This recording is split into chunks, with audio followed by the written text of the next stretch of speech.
Sorry, ఇందాక మామూలుగా కొంచెం డిస్టర్బెన్స్ వల్ల మళ్ళీ కాట్ అయింది. ఇది పార్ట్ 2 లాగా అనుకోండి, ఎందుకంటే మళ్ళీ ఇందాక నుంచి కంటిన్యూ చేయాలి అనమాట. ఓకే, ఇందాక మనం చదువుకుంటుంది వచ్చేసరికి థర్డ్ విజయాదిత్యుడు అనమాట. విజయాదిత్యుడు వచ్చేసరికి ఏంటంటే తన యొక్క రాజు వచ్చేసరికి కొంచెం వార్స్ అంటే ఆటికి ఇటికి భయపడుతూ ఉంటాడు అనమాట. కాబట్టి తన దాంట్లో వచ్చేసరికి మిలిటరీ ఆఫీసర్ పాండురంగ అని చెప్పేసి అయిపోతూ ఉంటాడు. తను ఏంటంటే వార్స్ అంటే ఓకే పద చూసుకుందాం అనుకునే టైప్లో ఉంటాడు అనమాట. సో అందుకని వచ్చేసరికి మామూలుగా ఫస్ట్ ఏంది తనకు వచ్చిన బిరుదులు చూసుకున్నాం. 3 బిరుదులు ఉంటాయి.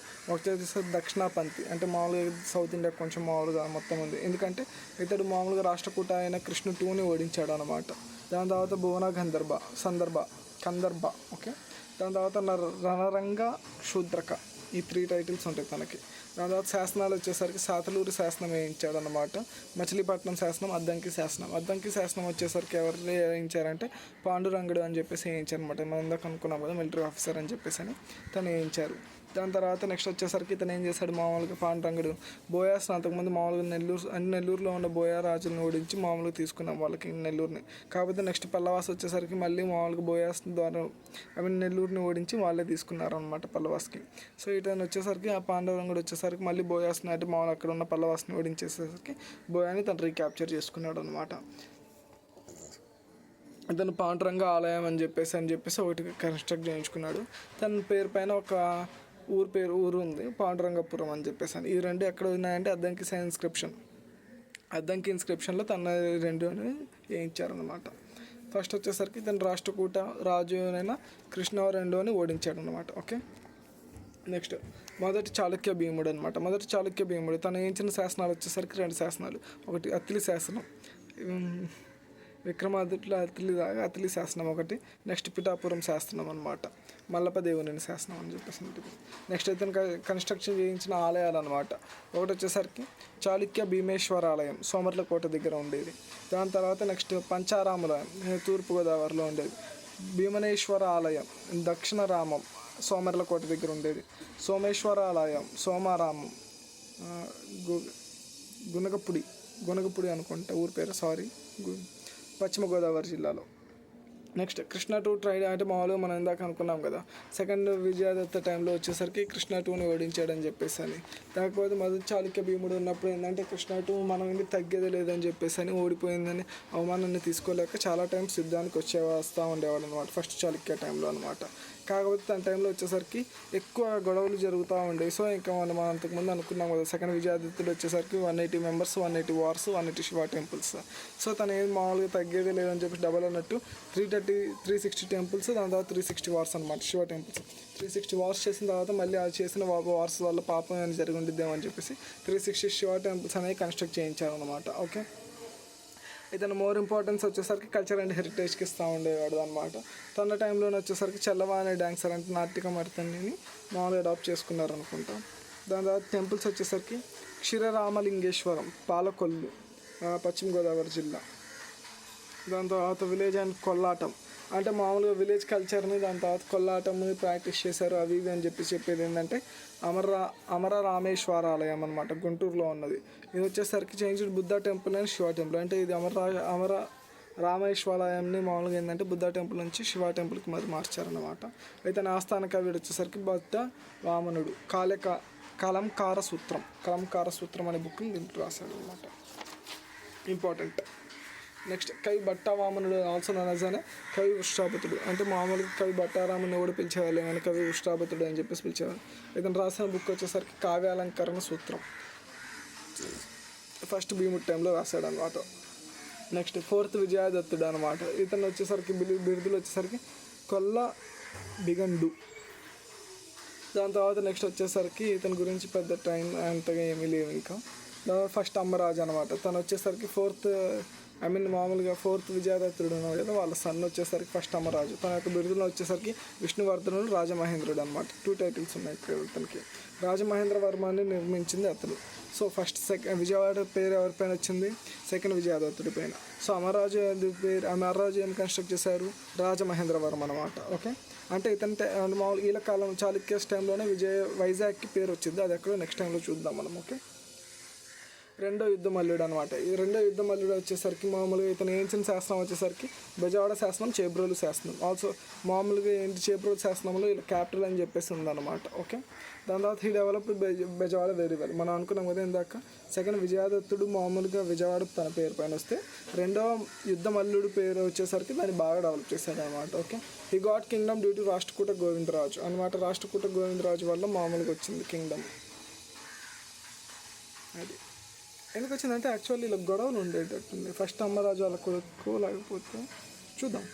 సెకండ్ చాళుక్య భీముడు అనమాట. సెకండ్ చాళుక్య భీముడికి వచ్చేసరికి ఇక్కడ నుంచి మామూలుగా ఇంటర్నల్ వార్స్ అనేవి ఇంకా ఎక్కువ అవుతాయి అనమాట. అంటే వాళ్ళకి 2 మ్యారేజెస్ చేసుకుని ఉంటారు. సో ఫస్ట్ సన్కి సెకండ్ సన్కి గొడవలు అవుతూ ఉండేవి అనమాట. అది అంటే విష్ణుకుండలి టైమ్స్లో కూడా మామూలుగా వాళ్ళకి గొడవలు అవుతూ ఉండేవి కదా. ఇంద్రభట్టావర్మకు ఇంకొంచెం ఎవరికో, సో ధనంజయ వర్మకు అనుకుంటా, ఒకసారి చూడాలి. అది సేమ్ ఇలానే మామూలుగా ఏంటంటే 2 మ్యారేజెస్ చేసుకోవడం వల్ల మామూలుగా ఎక్కడికి ఉంటాయి. సో ఇతను సెకండ్ చాళుక్య భీముడు వచ్చేసరికి ఏం చేస్తాడంటే 2 మ్యారేజెస్ చేసుకుంటాడు అనమాట. ఫస్ట్ వైఫ్ వచ్చేసరికి అంకీదేవి, దాని యొక్క సన్ వచ్చేసరికి ధనరవుడు. సెకండ్ వైఫ్ వచ్చేసరికి లోకాంబిక. సెకండ్ వైఫ్ వచ్చేసరికి లోకాంబిక. తన వైఫ్ సన్ పేరు వచ్చేసరికి సెకండ్ అమ్మరాజు అన్నమాట. కాకపోతే మామూలుగా తన యొక్క మచిలీపట్నమైన బ్రాహ్మణ చరిత్రను ఏర్పాటు చేశాడు అన్నమాట. సెకండ్ చాళుక్య భీముడు వచ్చేసరికి ఏంటంటే ఇక్కడ మామూలుగా 2 మ్యారేజెస్ చేసుకుంటారు. ఫస్ట్ వచ్చేసరికి అంకీదేవి, తన యొక్క సన్ వచ్చేసరికి ధనరవుడు.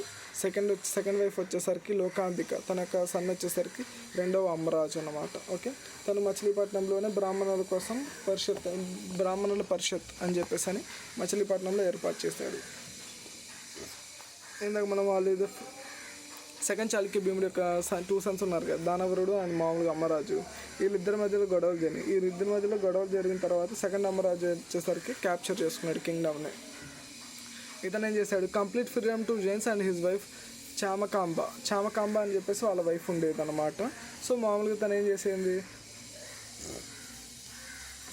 జైన్స్ ఉండడం కోసం అని చెప్పేసి జైన్ బసతులను ఏర్పాటు చేసింది అనమాట. మామూలు కంప్లీట్ ఫ్రీడమ్ ఇచ్చేసాడు వాళ్ళ వైఫ్కి, జైన్స్ కోసం వాటి ఏమైనా చేసుకోండి అని చెప్పేసి. తన దాంట్లోనే వచ్చేసరికి కాష్టాన కవి అనే జైన్ పర్సన్ కన్స్ట్రక్ట్ చేశాడు అనమాట. అంటే మామూలుగా చామకాంబ అని చెప్పేసి అని ఒక మామూలుగా వాళ్ళ వైఫ్ ఆష్టకవి అనే యొక్క హెల్ప్తో జైన్ యొక్క బసదులను ఏర్పాటు చేసింది. జైన్స్ గురించి ఇక్కడ 3 చోట్ల చూసుకున్నాం. ఫస్ట్ వచ్చేసరికి ఏంటిది, బెయిన్స్ కుజ విష్ణువర్ధనుడి యొక్క వైఫ్ వచ్చేసరికి ఆయన మహాదేవి వాళ్ళ నెక్స్ట్ వచ్చేసరికి తనకు కన్స్ట్రక్ట్ చేసింది నిశుంభాదేవి. అది అక్కడ విజయవాడ దగ్గర. దాంట్లో వచ్చేసరికి గాడెసెస్ అంబలికా ఉంటుంది, దాన్ని అంబలాపురం కూడా అంటారు. ఓకే, నెక్స్ట్ వచ్చేసరికి జైన్స్ టైంలో యువ మహారాజు అని చెప్పేసి తను ఎక్స్పాండ్ చేశాడు. ఇంకొకరు ఎవరో ఉన్నారు, మనం ఇందాక చదువుకున్నాం కదా, సో వాళ్ళు ఒకళ్ళు ఉన్నారనమాట. దాని తర్వాత థర్డ్ టైం వచ్చేసరికి సెకండ్ అమ్మరాజు అనమాట. అంటే ఎక్కువ కాంట్రిబ్యూట్ చేసింది సెకండ్ అమ్మరాజు వాళ్ళ వైఫ్. దాని తర్వాత నెక్స్ట్ వచ్చేసరికి కుజ విష్ణువర్ధనుడి యొక్క వాళ్ళ వైఫ్ అన్నమాట. తన యొక్క టైం కాష్టాన కవి అనే జైన్ పర్సన్ ద్వారా హెల్ప్ చేసుకున్నారనమాట. తనకు బిరుదులు వచ్చేసరికి పరబ్రహ్మ. అంటే మామూలుగా చాలా విలేజెస్ అనేవి బ్రాహ్మిన్స్కి డొనేట్ చేయడం వల్ల తన యొక్క టైటిల్ పేరు అలా వచ్చింది. ఓకే, నెక్స్ట్ సెకండ్ అమ్మరాజుని కాలాముఖం అని కూడా అంటారు అనమాట. ఓకే, నెక్స్ట్ మామూలుగా ఏంటి, సెకండ్ అమ్మరాజు మామూలుగా వార్ చేసి పరిపాలిస్తున్న టైంలో వచ్చేసరికి తనకు ఫస్ట్ తను ఎందుకు కూరుకుంటాడు, నేను ఉండంగా పెద్ద కొడుకుని, నువ్వు అలా మామూలుగా పాలిస్తావు అని చెప్పేసి అనుకొని చాళుక్య భీముడు అంటే మామూలుగా సెకండ్ చాళుక్య భీముడు యొక్క సన్ ఉంటుంది కదా, ఫస్ట్ సన్న, తను ఏం చేశాడు, కృష్ణ 2 సపోర్ట్ తీసుకున్నాడు. ఎందుకంటే ఆల్రెడీ కృష్ణ 2 మన కోసం చాలాసేపు ట్రై చేస్తున్నాడు. అతన్ని మామూలుగా ఒకసారి ఓడించాము. దాని తర్వాత ఫస్ట్ భీముడు ఉన్నప్పుడు ట్రై చేశాడు, కుదరలేదు. సో సెకండ్ భీముడు ఉన్నప్పుడు ట్రై చేయలేదు అనుకుంటా, మరి నాకు తెలీదు. సో అప్పుడు కుదరలేదు. దాని తర్వాత ఇంకా ఛాన్స్ దొరికిందిలే, ఇంటర్నల్ వార్స్ జరుగుతున్నాయి కదా అని చెప్పేసి అని సెకండ్ భీముడు వాళ్ళ సన్ హెల్ప్ తీసుకొని కృష్ణ 2 ఏం చేశాడు అనమాట, అప్పట్లో ఉన్న కాకతీయ కింగ్ కాకర్త గార్డెన్ అని చెప్పేసి మామూలుగా తనకు ఉండేవాడు అనమాట. తన సపోర్ట్తో మామూలుగా యుద్ధం చేశాడు అనమాట. అది దాని తర్వాత ఏం చేశాడు అనమాట, మామూలుగా తన రాజ్యంలోకి వచ్చాడు ధనవర్జునుడు. ఓకే, తనకు వచ్చిన తర్వాత ఏం చేశాడు, ఎవరు అమ్మరాజు 2 వాళ్ళ బామ్మర్ది ఉంటుంది కదా, అంటే మామూలుగా వాళ్ళ వైఫ్ మామూలు జైనిజమ్స్ గురించి చేస్తున్నారు. వాళ్ళ తమ్ముడు ఎవరు ఉంటారు, మామూలుగా జటచోడ భీముడు అనమాట. తను నెల్లూరుని పరిపాలిస్తూ ఉండేవాడు అనమాట. ఓకే, తను ఏం చేశాడు, మామూలుగా చంపేశాడు అనమాట. ఎవరిని, కీర్తివర్మ అని మామూలుగా చంపి విమల అని చెప్పేసి అతన్ని చంపేశాడు అనమాట. సో మామూలుగా సారీ అంటే మామూలుగా జటచోడ భీముడు అని చెప్పేసి మామూలుగా బామ్మర్ది ఆఫ్ అమ్మరాజు యొక్క బామ్మర్ది వచ్చేసరికి ఏం చేశాడు అన్నట్టే ధనర్జునుని చంపేశాడు. ధనర్జునుని చంపేసిన తర్వాత వాళ్ళకి 2 కొడుకులు ఉంటారు కదా, ఒకటి కీర్తివర్మ, ఇంకోటి వచ్చేసరికి విమల అనమాట. ఫస్ట్ సన్ వచ్చేసరికి కీర్తివర్మ, దాని తర్వాత నెక్స్ట్ వచ్చేసరికి సెకండ్ సన్ వచ్చేసరికి విమల అని చెప్పేసి విమలాదిత్య. వీళ్ళిద్దరు ఏం చేశారు, మామూలుగా ఇక్కడ ఉంటే కుదరదు అని చెప్పేసి వాళ్ళు చోళ కింగ్డమ్స్కి వెళ్ళిపోయారు. ఆ టైంలో చోళ కింగ్డమ్స్లో ఉన్నది రాజరాజ చోళ తాంజావూరులో. మనం ఇందాక అనుకున్నాం కదా 2 మ్యాట్రిమోనియల్ అలయన్సెస్ జరుగుతాయి, చోళాస్కి చాళుక్యాస్కి అని. ఫస్ట్ వన్ వచ్చేసరికి విమల ఆదిత్యకి, దాని తర్వాత నెక్స్ట్ రాజరాజ చోళ యొక్క కూతురికి జరుగుతాయి అన్నమాట. కాకపోతే మామూలుగా ఏంటంటే వాళ్ళ లవ్ మ్యారేజ్ మనకు తెలియదు కానీ అరేంజ్డ్ మ్యారేజ్ వాళ్ళిద్దరికి జరుగుతాయి. కానీ అప్పుడు రాజరాజ చోళ ఏంది అల్లుడైన మామూలుగా విమలాదిత్యకి ఇవ్వాలి కదా, కాదు కానీ మేబీ వాళ్ళ పెద్ద కొడుకైన కీర్తివర్మకి ఇస్తాడనమాట. అతను కూడా శక్తివర్మ అని అంటారు. సో దాని తర్వాత మళ్ళీ శక్తివర్మ అయిన తర్వాత తన యొక్క బ్రదర్ అయిన విమలాదిత్య అనమాట కింగ్డమ్లోకి వస్తాడు. కింగ్డమ్లోకి వచ్చిన తర్వాత తను కూడా 2 మ్యారేజెస్ చేసుకుంటాడు. ఫస్ట్ మ్యారేజ్ ఎవరితో, లవ్ మ్యారేజ్ అనుకుందాం, రాజరాజ చోళ వాళ్ళ డాక్టర్తో కుందవతం. నెక్స్ట్ వచ్చేసరికి ఎవరు, జటు భీముడు అనమాట, డాక్టర్ మాల్వ్య. అంటే మామూలుగా ఎవరు వాళ్ళ ఫాదర్ని చంపిన భీముడు ఎవరైతే ఉంటారో జటచోడ భీముడు అనమాట, బామ్మర్ది ఆఫ్ అమ్మరాజు. వాళ్ళ యొక్క డాక్టర్ అయిన మాల్యావతి మామూలుగా మ్యారేజ్ చేసుకుంటారు అనమాట. ఇక్కడ కూడా మామూలుగా ఏంటి ఇద్దరు వస్తారనమాట. ఫస్ట్ వైఫ్ సన్ అంటే రాజరాజ చోళకి రాజరాజ నరేంద్రుడు అని చెప్పేసి వస్తారు. వాళ్ళ వైపు నుంచి వస్తారు కదా, చోళాస్ నుండి వచ్చింది కదా ఆమె, అందుకని చెప్పేసి వాళ్ళ ఫాదర్ పేరు లాగా ఉండేది రాజరాజ నరేంద్రుడు అని పెట్టేసుకున్నది. ఎందుకంటే వాళ్ళ ఫాదర్ పేరు రాజరాజ చోళ కాబట్టి. నెక్స్ట్ సెకండ్ వైఫ్ సన్ వచ్చేసరికి ఏంటంటే మామూలుగా జటచోడ భీముడు కదా, ఇతను వచ్చేసరికి 7వ విజయదత్తుడు అని పెట్టి ఇతను పెట్టేసుకుంటాడు అనుకుంటా మేబీ, వాళ్ళ తాతయ్య పేరు వాళ్ళని కన్వీనెంట్గా. దాని తర్వాత వచ్చేసరికి విమలాదిత్యుడు వచ్చేసరికి జైనిజం యాక్సెప్ట్ చేస్తాడు. రామతీర్థ శాసనంలో ఉండేది ఇది. ఏ శాసనంలో ఏంటంటే రామతీర్థ శాసనంలో. సో ఇప్పుడు మామూలుగా రాజరాజ నరేంద్రుడికి 7వ విజయదత్తుడిలో ఉంటారు కదా, ఈ రెండిట్లో ఎవరో ఒకరు నెక్స్ట్ కింగ్ అవ్వాలి. సో ఇలా ఏంటంటే రాజరాజ నరేంద్రుడు వచ్చేసరికి మామూలుగా నెక్స్ట్ కింగ్ అవుతాడు అనమాట. ఇతని టైంలోనే నన్నయ్య ఉంటాడు, దాని తర్వాత నారాయణ భట్టు ఉంటారు. అది నారాయణ మామూలు నన్నయ్య వచ్చేసరికి రాజరాజ నరేంద్రుడి టైంలో మామూలుగా రామాయణం తెలుగులో కన్వర్ట్ చేశారు. నారాయణ భట్టు వచ్చేసరికి పావులూరి మల్లన్న కూడా ఉంటారు. 3వ కవి అనుకున్నాం కదా, పావులూరి మల్లన్న అన్నమాట. మామూలు విత్ ద హెల్ప్ ఆఫ్ అయిన Badami Chalukya 7 Vijayadatta came to war on Rajaraja Narendra. అమ్మరాజుకి మామూలుగా 2 కొడుకులు కదా. ఫస్ట్ అమ్మరాజు సెకండ్ అమ్మరాజు, దాని తర్వాత ధనర్జునుడు, వీళ్ళిద్దరు వస్తారు.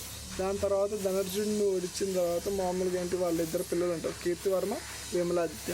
సో కీర్తివర్మ విమలాదిత్య అంటే విమలాదిత్యకి లవ్ మ్యారేజ్ చేసుకోనో లేకపోతే ఏమో తెలియదు. కుందవే అనే రాజరాజ చోళ యొక్క డాక్టర్ అయిన కుందేవేని మ్యారేజ్ చేసుకుంటాడు. సో మ్యారేజ్ చేసుకున్న తర్వాత సెకండ్ మ్యారేజ్ వచ్చేసరికి తన ఫాదర్ని చంపిన మామూలుగా ఏంటి జటచోడ భీముడు అనే యొక్క వాళ్ళ డాక్టర్ని మాల్వ్యాని మ్యారేజ్ చేసుకుంటాడు. ఫస్ట్ అతనికి వచ్చేసరికి రాజరాజ నరేంద్రుడు అని చెప్పేసి ఒక సన్ ఉంటాడు. సెకండ్ వైఫ్ వచ్చేసరికి 7వ విజయాదిత్యుడు అని చెప్పేసి ఇంకో సన్ ఉంటాడు అనమాట. ఓకే, కాకపోతే విమలాదిత్యుడు ఏంటంటే జైనిజంని యాక్సెప్ట్ చేశాడని చెప్పేసి రామతీర్థ శాసనంలో ఉంది. దాని తర్వాత నెక్స్ట్ వచ్చేసరికి రాజరాజ నరేంద్రుడు. ఇతని టైంలోనే మామూలుగా ఏంటంటే రామాయణాన్ని కన్వర్ట్ చేశారు నన్నయ్య గారు. దాని తర్వాత 3 ఉంటారు, నన్నయ్య, నారాయణ భట్టు, దాని తర్వాత పావులూరి మల్లన్న.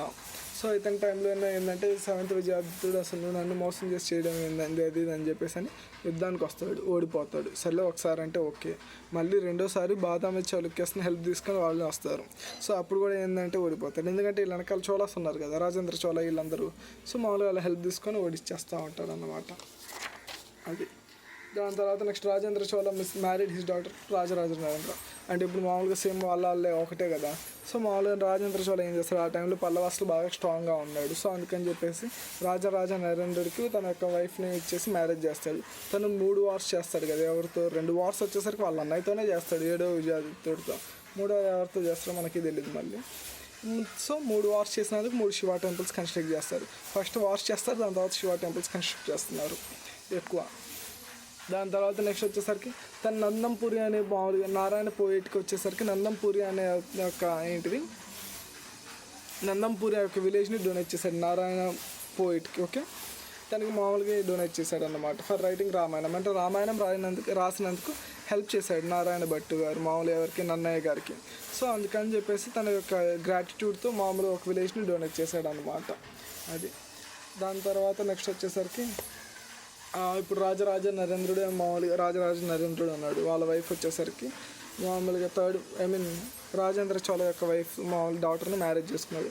వీళ్ళిద్దరికి వచ్చిన సన్ ఎవరు అంటే మామూలుగా రాజేంద్ర కులోత్తాంగుడు అన్నమాట. రాజేంద్ర కులోత్తాంగుడు grandson of Rajendra one. Okay, దాని తర్వాత నెక్స్ట్ వచ్చేసరికి ఇతనే మామూలుగా ఏంది బోత్ చోళాస్ని మామూలుగా చౌలిక్యాస్ని రెండింటిని మామూలుగా చేశారు. మనం ఇందాక అనుకున్నాం కదా వైజాగ్ని కూడా ఎవరో చేశారని చెప్పేసి అని. వైజాగ్లో వచ్చేసరికి రాజేంద్ర కులోత్తాంగుడు అనమాట. వచ్చేసరికి ఇతను వచ్చేసరికి శైవ మతాన్ని యాక్సెప్ట్ చేశాడు. హీ సెంట్ 72% టు చైనాకి 72% పంపించాడు. మరి ఎందుకు పంపించాలో కనుక్కోవాలి నేను కూడా. During his time రామానుచారుడు Anantha Padmanabha టెంపుల్ని కన్స్ట్రక్ట్ చేయించారు అనమాట. ఓకే, కాదు రామానుచారుడు ఇది తప్పు అనుకుంటా, ఒకసారి రీకన్స్ట్రక్ట్ చేసుకోవాలి. రామానుచారుని ఒకసారి వినాలి క్లాస్ మళ్ళీ.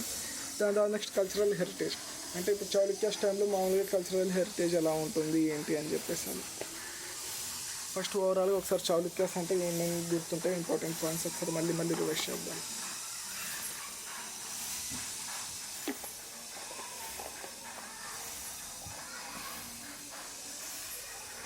ఫస్ట్ కుచ విష్ణువర్ధనుడు అనే వ్యక్తి మామూలుగా ఏంటంటే పులకేశి యొక్క బ్రదరు. అందులో మళ్ళీ లాస్ట్ చూద్దాం, గొంతు పోయేటట్టుంది స్టార్టింగ్ కదా. ఫస్ట్ దీంట్లో వచ్చేసరికి దోగారాజు ట్యాక్స్ అన్నమాట. దీంట్లో చాలా ట్యాక్సెస్ ఉంటాయి అన్నమాట.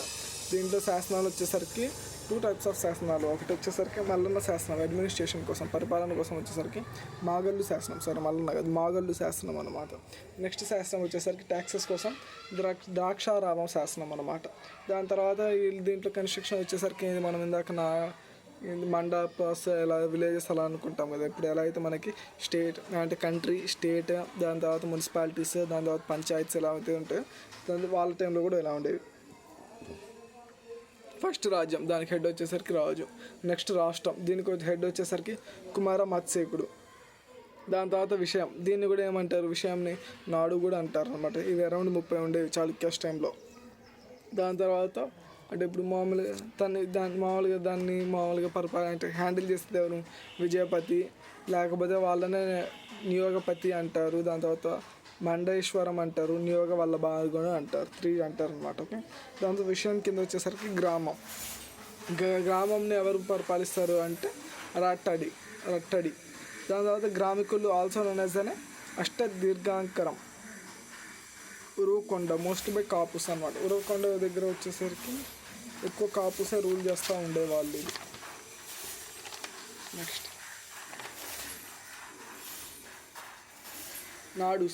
నాడుస్ని పక్కనాడు కూడా అనేవాళ్ళు. మామూలుగా నెల్లూరు దగ్గర ఉండేది. అంటే మామూలుగా 4 టైప్స్ ఆఫ్ నాడుస్ ఉండేవి. 1 2 3 4 5 5 టైప్స్ ఆఫ్ నాడుస్ ఉండేవి. వచ్చేసరికి పక్కనాడు వచ్చేసరికి నెల్లూరు దగ్గర ఉంటుంది. నెక్స్ట్ వచ్చేసరికి వెంగిలో వచ్చేసరికి కృష్ణా గోదావరి. నెక్స్ట్ వచ్చేసరికి కామనాడులో వచ్చేసరికి బాపట్ల, ప్రకాశం, నరసరావుపేట ఈ 3 ఉంటాయి అన్నమాట. నెక్స్ట్ పల్నాడు, మాచర్ల, గురజాల అంటే వచ్చేసరికి గుంటూరు దగ్గర ఉంటుంది అనమాట. అదొకటి. రేనాడు వచ్చేసరికి కడప, కర్నూలు. ఓకే, ఫస్ట్ 5 పాకస్ ఉంటాయి. పాకనాడు, కామనాడు, వెంగినాడు, ఇంకోటి పల్నాడు, రేనాడు. ఈ 5 నాడుస్ ఇక్కడ ఉంటాయి. దాని తర్వాత టెంపుల్స్ కూడా mostly in the spirit temples కూడా చాలా వరకే ఉంటాయి. దీంట్లో మనం ఇందాక అనుకున్నాం కదా గ్రామాధికారులకు మామూలుగా ఒకళ్ళు ఉంటారు అని చెప్పేసి అని. ఆ టైంలో మామూలుగా వాళ్ళు ఏమైనా దొంగలు కానీ అలాంటివి ఏమైనా వచ్చినాయి అనుకో, మామూలుగా వాళ్ళు ఏంటంటే ఒక్క నిమిషం అక్కడితో ఆపేద్దాం. గ్రామ తల్వారి అంటారు అనమాట. గ్రామాన్ని మామూలుగా ఎవరైతే కాపలా కాస్తారో వాళ్ళని గ్రామ తల్వారి అంటారు. గ్రామ తల్వారీలు మామూలుగా ఏంటంటే వాళ్ళు ఎలక్ట్గా ఉండాలి. ఒకవేళ వాళ్ళు ఎలక్ట్గా లేరు, ఎవరైనా దొంగతనాలు చేశారనుకో వాళ్ళ రాజ్యంలో, వాళ్ళు ఏం చేస్తారు ఎంతైతే దొంగతనం పోయిందో అని చెప్పేసి అది మొత్తం వాళ్ళ చేతే కట్టించాలి. ఆ దొంగను కూడా పట్టుకోవాలి. దొంగను పట్టుకోలేదు అంటే మామూలుగా మొత్తం వాళ్ళే కట్టాలి. ఎందుకంటే వాళ్ళని కొంచెం ఎలక్ట్గా ఉంచడానికి అని చెప్పేసి అన్నట్టు అది. దాని తర్వాత నెక్స్ట్ ఆఫ్టర్ చక్రవర్తి the judges are called as అని పృథ్వీవాకులు అంటారు. ఓకే, నాకు తెలుగు సరిగ్గా రాదు అందుకని చెప్పేసి పృథ్వీవాకులు అని అంటారు అనమాట.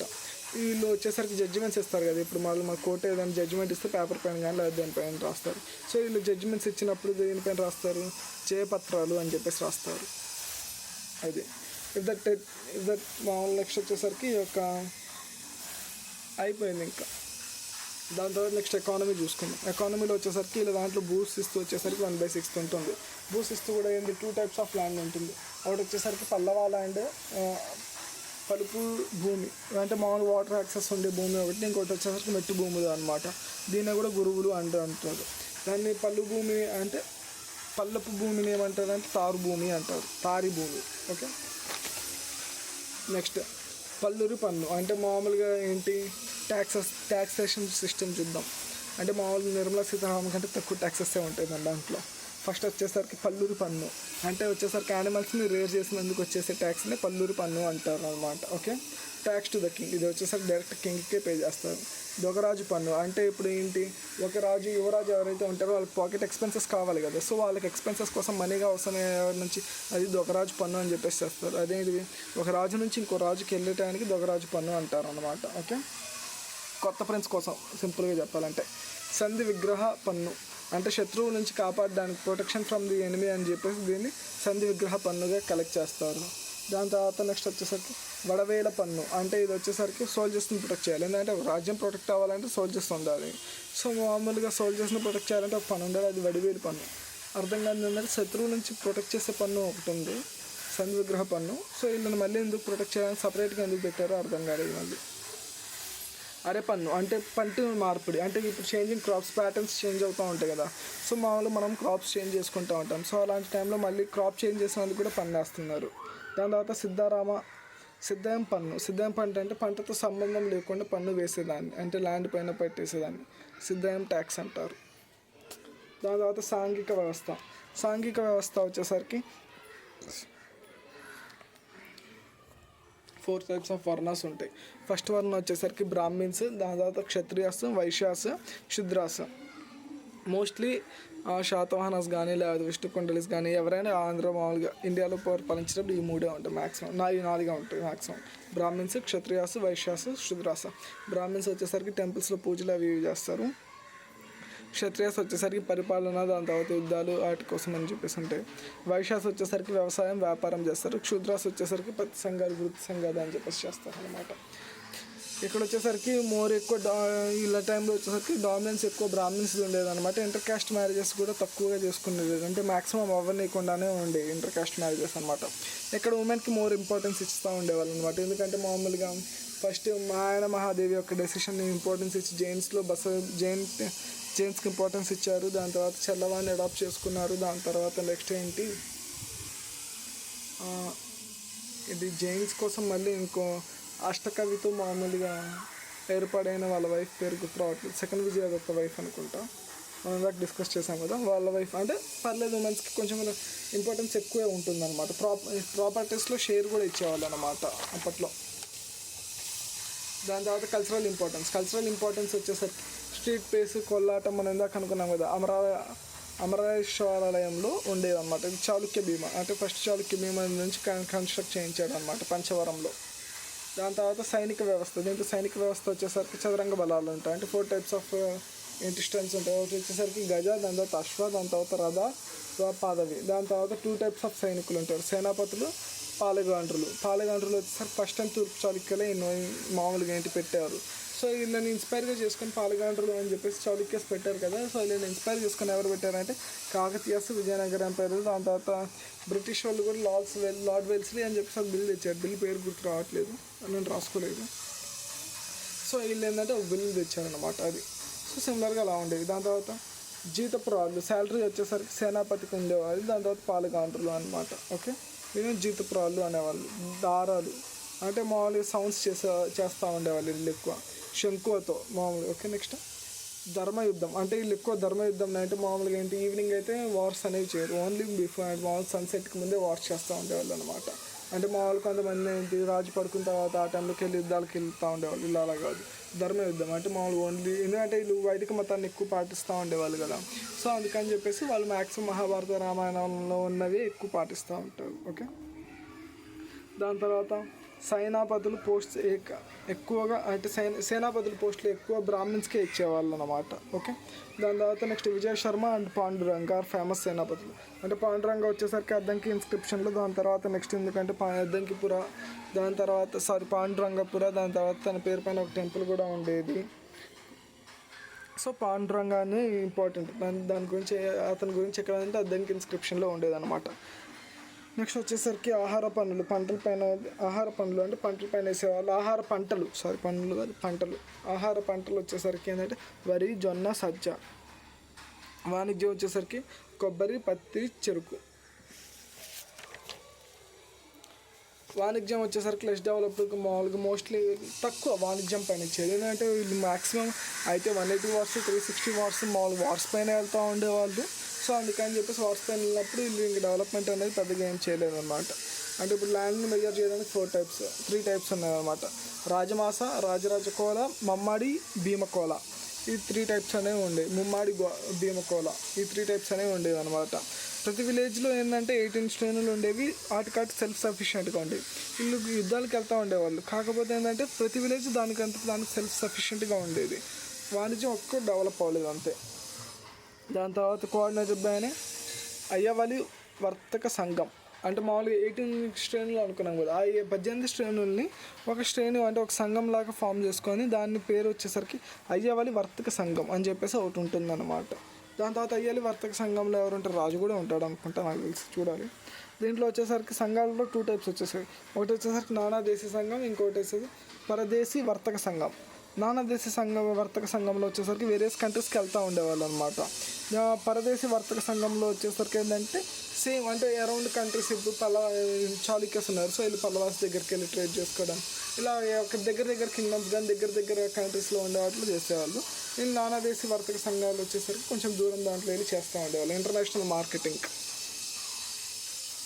నెక్స్ట్ దీనిపైన కూడా ట్యాక్స్ వేసేవాళ్ళు అనమాట. Tax on Nanadeshi or Paradeshi things decided by అని తీర్పురులు అంటే వీళ్ళు బేస్డ్ క్వాలిటీ టెస్ట్ చేస్తారన్నమాట. Quality testing tax. ఇప్పుడు మంచి క్వాలిటీ అయితే మంచి ట్యాక్స్, తక్కువ క్వాలిటీ అయితే తక్కువ ట్యాక్స్ అలా అన్నట్టు.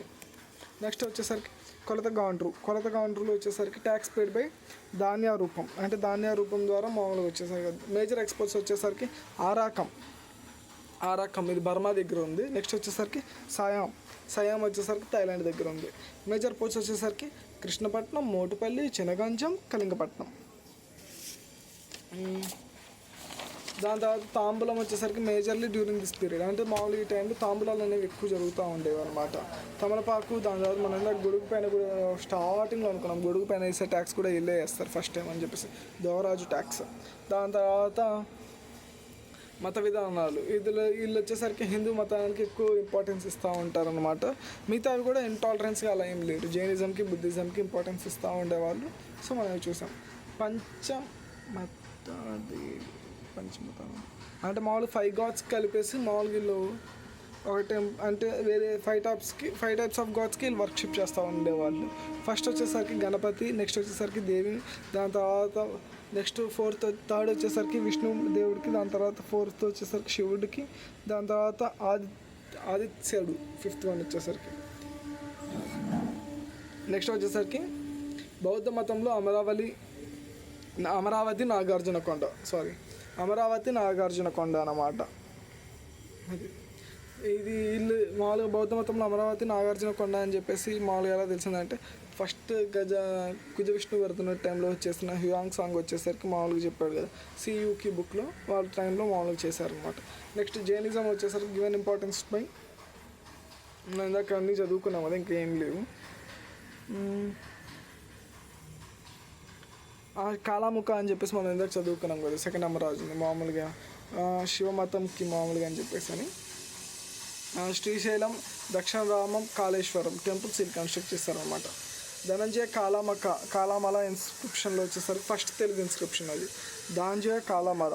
దాని తర్వాత అద్దంకి ఇన్స్క్రిప్షన్ వచ్చేసరికి ఫస్ట్ తెలుగు పోయం ఉంది దాంట్లో, పాండురంగ గురించి.